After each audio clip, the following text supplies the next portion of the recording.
always worry about the things that never happen. You try to hold me, but I just can't let it happen. Baker Grace is on a Zoom with me, all the way from the United States of America. Hi, Baker. Hi, how are you? I'm very stoked to speak to you. But first things first, you are in America, right? Yes, I'm in New Jersey right now. Okay, because when the sun shines in America, then I'm at the same time the sun's shining here, then I'm not sure. But then I remember that you guys are really, really big and the sun is different in different spaces. Yeah. Yeah, in LA it would be really early right now, but I'm not in LA right now. So. Okay, New Jersey. So, Baker Grace, you are a singer, songwriter, and someone that we really love on Jacaranda FM. We've recently been playing Midnight Thoughts, and it's doing really, really well.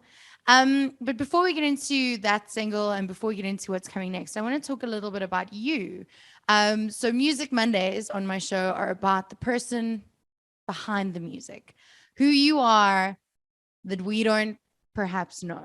So where are you from and how did you get into this music industry? So I'm from New Jersey. I just fell in love with music at a really young age.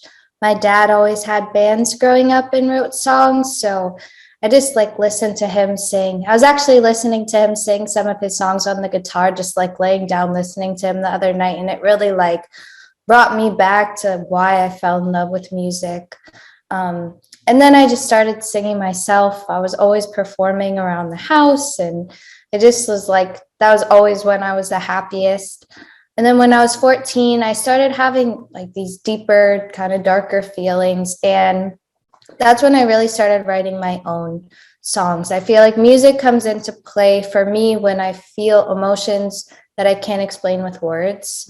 And so when I was 14, I started writing my own music, and I put out an album that I wrote with my dad, and we recorded it in our basement, and the rest has kind of been history.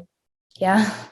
Growing up with someone like your dad, do you think that it helped you or did it give you more pressure? Both. Okay. It definitely, I still feel pressured to impress him. In some ways, it's a good thing because he's not the kind of parent that's, oh, that's so amazing. That's so amazing. He's very honest with me. I'll know if something's good or not. But I mean, I can't just the opportunities that it gave me to have instruments around the house, to have a place to record, and also just to have someone who understands and believes in me like that. There's no price you could put on that. It's really amazing. Yeah, because most of us go to our parents and we're like, I want to be an actor, or I want to be a musician, or I want to perform in some kind of artistic way. And they're like, yeah, okay, that's great as a hobby. You need to get a real job with a pension plan and a hospital plan and a medical plan and all of the things. So I think you were lucky because your dad was already doing it and he knew, I think, that it would be difficult, but it's possible. Yeah, for me, it's the opposite. I'm like, Dad, I need to get a real job. I need to get a real job. And he's like, no, no, no, you're good. You're good. The opposite for me. What would your real job be? I would love to I'm really passionate about yoga and mindfulness and mental health because I've struggled with my own mental health a lot. So I would love to bring that to schools and work with children and kind of help people figure out how to be happy, because I think that's something that is just not taught enough in life, and we're expected to just figure it out on our own. So I'd love to work towards that. I'm here for that. So you did kind of, I don't want to ever overstep anyone's boundaries, but you kind of did bring it up initially. I wanted to maybe unpack it, the mental health side of things, because I struggle with anxiety. And the last 2 years have knocked me for a 6. I've been super anxious, super sad. I have days where I just don't want to. And I don't have an outlet. You have this beautiful thing called music, right? And you can write and you can get it out into the world. But from someone who has anxiety, and I'm not saying that we're at all the same or I understand how you feel, but I would be really scared about putting those feelings out into the world because they're your really darkest side. How do you how do you navigate that? Like giving that to us. I think one of the ways that like I have been able to overcome my anxiety and my depression is by not identifying with it. And so that means like it's not mine. It's not mine to carry. It's not mine to control. It's mine to experience and let go. And music is just like such a beautiful way to do that. But I think everyone can do that. You know, it's like, yes, I have these feelings, but they're not my responsibility. Like just acceptance, I think, is such an important thing. And like music is kind of my way of accepting them. And then once I accept them, it's like they're not my burden to carry anymore. And I feel like free leaving out into the world. Really, it's like a super freeing thing for me. I never feel like, oh, I don't want people to know. Because at the end of the day, like we're all human. We're all more similar than we are different. And I would love to be able to help anyone who's experienced the same things, you know? When you're writing, do you just write and then the melody or the song finds you? Or do you start with the melody? Do you hum something? Where does that come from and how does it begin for you? It's always different. Like sometimes I'll go to the piano and I'll play and then I'll just start singing a song. Sometimes like I'll write and then I'll turn it into a song. Sometimes I'll just be in the shower and like I'll just, start singing a new song. But a lot of times for me, the melody and lyrics come at the same time because I like the melodies to come with lyrics. I think it makes the melodies more authentic. In pop, especially, a lot of the melodies, they'll go like high, low, because it's interesting, but it's not necessarily like reflecting what the lyrics are saying. So a lot of times, like I'll do it all at once and then I'll go back and refine the lyrics and like, add more imagery and metaphor because I love poetry too. So I like to incorporate that. But I think feeling is so important. And maybe that's because I grew up listening to like hip hop and R&B, which is a lot about like authenticity and feeling. So I love to just like see what comes out naturally first. When you're writing, have you ever written something and you were like, oh my gosh, this is Sorry. That's okay. You can cough, you can swear, you can sneeze, you can do everything except take your clothing off. Do you ever write something and you're like, oh my gosh, that is the one, that is it, I love this, everyone is gonna love this, and then you take it to your team or to your dad and they're like, no. I used to, and then I'd get like really sad because sometimes I'd be so excited about something and then I'd show it to people and they wouldn't be excited about it. So now I do get that feeling, but I like hold it in and then I'll listen to it and I'll listen to it. And if I keep liking it, like if it's like a week, 2 weeks later and I'm like, this is still good, then I'll show it. Because I'm ready to be like, even if they don't like it, I'm like, no, this is gold, But if it's like, I think it's gold the first day and I show it and they don't like it, I'm like, dude, this sucks. But like, if I give myself the time to build up that confidence, then like nothing can bring me down after that. I know it's good. So you are willing to fight for your music? Yes. And it's not because I think that, like what I think is right, even, I just think that if I'm not passionate about the music that I'm singing, performing, putting out, like nobody else is going to be passionate about it. So like it could be a great song, but if I'm not feeling it, then the audience isn't going to feel it, I have to ask you because you obviously came from a musical family, so you're already one step ahead of most people, right? Whose parents have never picked up a guitar or played the piano or anything like that. But I have to imagine that it's as difficult for anyone, right, to break into the music industry. So for someone listening, I mean, and we've all heard the follow your dreams, don't give up. But for someone listening, what is that like sneaker to cement, like what are we doing on the daily? What is the grind work that we need to do in order to go from Baker Grace making music in her basement with her dad to being on Jacaranda FM? I always I love this quote, like, don't let the fear of failure or not being good enough stop you from making progress.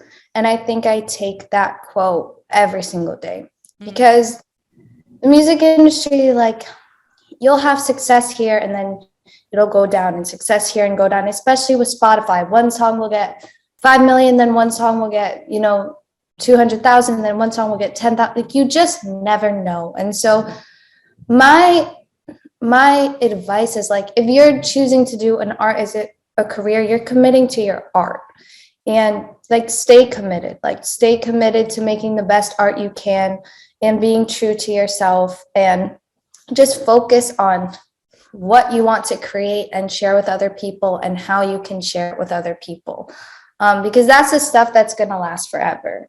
But all the other stuff is like so fickle, and you really can't get caught up in it. How do you stop yourself at the moment? And I only ask this because my point of reference at the moment is that everyone is writing for TikTok. Everyone is writing music with a 30-second hook that's really catchy and not really giving a damn about the rest of the song. How are you not getting caught up in that and still focusing on a full song as a song and not just something that, like, if it went viral on TikTok, would be really nice? I kind of have this thing that it's like, it's a good thing and it's a bad thing. What I can't, I've been in rooms where we're writing for TikTok. I can't do it. Like, I literally, like, if I feel like the music I'm making is not true to myself, like, I just get this horrible feeling, and I can't, like, it's not possible for me. So it's been a really, like, a struggle for me. But I think at the end of the day, like, if I win by following a trend, if I win because I'm trying to go with what everyone else is doing, then for me, that's not winning. That's not success for me. Even if I have a huge hit, like, I'm not going to feel fulfilled or successful. I'm only going to feel that if, like, I'm getting recognized and noticed for what I truly believe in. And so that's what I try to focus on. For someone in South Africa or around the world who's listening to this or watching this now, and they're maybe with a company or with a PR agency, with a label, and they're kind of being pushed into that whole TikTok, let's write a song for TikTok, let's break into TikTok, let's do this. What advice would you give them? How would they say no without losing a contract, burning a bridge, and still being true to themselves? I mean, I think everybody's so different, because I know people who don't mind TikTok, and if that's something that your PR agency or your label's telling you to do, and you don't mind it, like, it's not a bad thing. It doesn't work for me, but it's not a bad thing. It's a great way to break as a new artist. Like, if you don't have any connections, like, people are really getting noticed on there, and it's amazing as well. And there's a lot of talent on there as well. But if it's not something that you identify with or you don't like, I would say, either find ways you can, like, I use TikTok. Like, I think you can find ways to use the platform that you identify with and that feel good to you. Would just say, like, when it's jeopardizing your mental health and it's jeopardizing your well-being and your integrity as an artist, like, I think you always choose yourself, and you want to find people who support you and what you want to do no matter what, and are going to choose a platform over you, because that's not fair. Wise words. Okay, Baker, let's talk about Midnight Thoughts. Tell me about this song. For someone who maybe hasn't heard it, what is the song about? And then what does the song mean for you? So Midnight Thoughts I wrote because I was just in a time where I was just chasing, the future, like trying to make stuff happen with my music, feeling like I wasn't where I wanted to be, and getting caught up in all of that, and not really appreciating the love that was right in front of me. I run on anxiety a lot, so I experience that a lot. These kind of moments where I'm like, oh my gosh, like I was missing out on all of this love because I was so busy worried about the past or the future. So it's really about staying present and living in the moment. I wrote it first on a guitar as kind of a sad song, and then when I went to the studio to record it, I wasn't feeling sad anymore. So I'm like, I want to take this something negative and turn it into something like upbeat and fun, because we shouldn't let these things we don't like about ourselves stop us from enjoying life. So that's how the production became a lot more danceable and fun and upbeat and powerful. So yeah, that's how the song came to be. Where to from here for Baker Grace? Because 2022 is fresh. What are you up to this year? So I just released a soundtrack for a film with the lead single called Lullaby. And I'm just going to be releasing singles every month basically after this.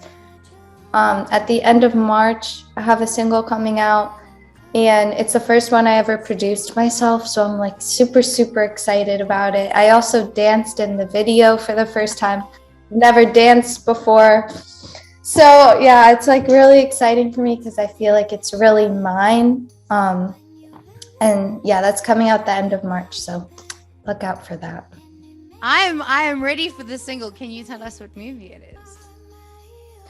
The movie is called Last Survivors. Okay. When is It's starring Alicia Silverstone from Clueless. Yeah, it's a really good movie. Did you meet her? I'm sorry, I'm such a fangirl. No, I didn't meet her, but she did say that she liked my song, which was like, that's all you need. You can retire now. That's yeah, honestly.